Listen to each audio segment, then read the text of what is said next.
For some of us who are students, Ramadan is met with excitement as well as some anxiety. Some of the biggest concerns or questions that come across our minds include how to focus and study on an empty stomach, how to feel rested and refreshed day after day when praying Taraweeh, Qiyam, or Tahajjud, or even how to stay on top of Qur'an reading so that we don't fall behind.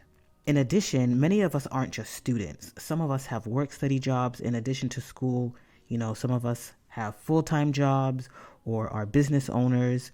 We also either take on perhaps a part-time or full-time course load in undergrad or even graduate school. We may even be mothers with young children or have the responsibility of being primary caretakers, and we have bustling households to run.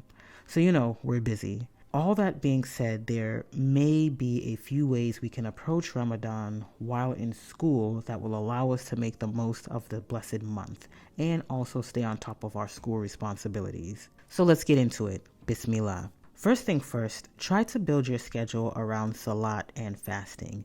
You may have heard this before, but putting your mandatory acts of worship first and making this a priority may help you find balance and make the best use of your time.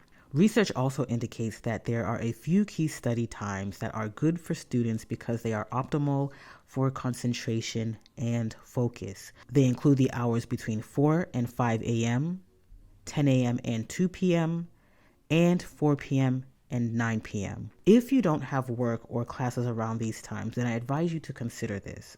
However, you may not find daytime studying to be the most productive, and you instead, perhaps prefer to be a night owl who finds it most productive to study at night.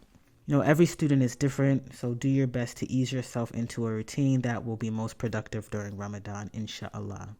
You also want to get enough rest. Being hungry and tired at the same time can possibly limit your ability to study, or write papers or take exams effectively and with success. If you have the opportunity to take a nap, then you should do just that. You know you best, especially your limitations. So sometimes this may be what you need if you are pushing yourself to the max. And also sleeping on time is always a good thing. So do try and get into a routine that takes into consideration normal and regular sleep. Also, cutting back on socializing and social media. This may be easy or difficult depending on who you are.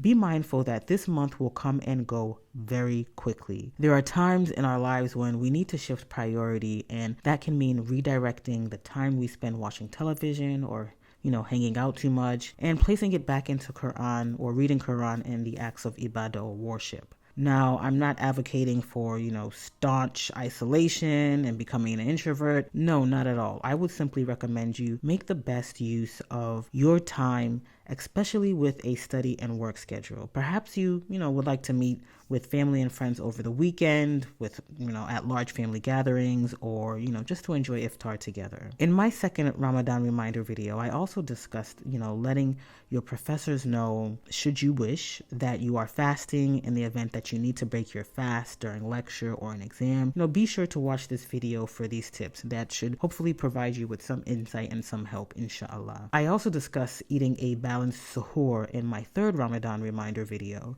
Without essential fuel to keep us going, it may become difficult to focus, concentrate, and remain patient during Ramadan. We don't want to lose brain cells, and we also don't want to snap or get angry or rough anybody up. So staying hydrated and eating balanced meals can help you throughout the day, inshallah. There are so many ways to prepare, but one of the most important things you can do is to make dua. Make dua to Allah subhanahu wa ta'ala for His mercy, for His protection, for His ease. There are also du'as centered for students, including the following. And know that there are many du'as you can perform, and it is not just limited to the ones I mentioned in this video. I'll leave a link below with some links to du'as that might be of benefit to you. I pray that Allah subhanahu wa ta'ala make it easy for all students, those in high school, undergrad, grad school, and those who also have children, work or businesses to run. Remember, everybody is different, so take what I have said and see if it applies to you, and hopefully it will benefit you in some way. Inshallah, the information in this video has been helpful. Thank you for watching, and see you in the next video. Masalam.